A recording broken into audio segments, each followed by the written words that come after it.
In this video, I'm going to show you how to get a promo code for H&M. If you find this video helpful, please consider to like this video and subscribe.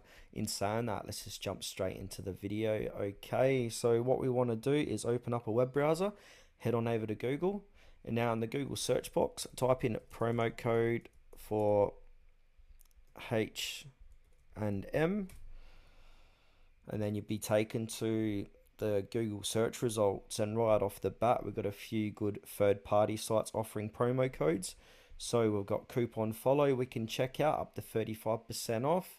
We've got Real Time Not up to 20% off. We've got Join Honey, Coupon, Simply Codes.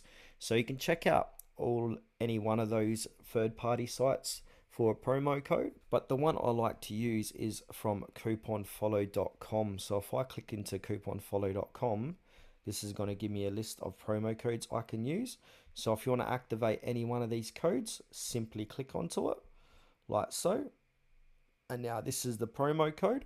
So I need to copy this and redeem it at the H&M checkout to get 35% off my order plus free shipping. So these codes on these sites do change often, so be sure to come back at later dates. You might find even better bargains, and these codes do expire as well. So if a code doesn't work, just move on to the next one. That what I've found.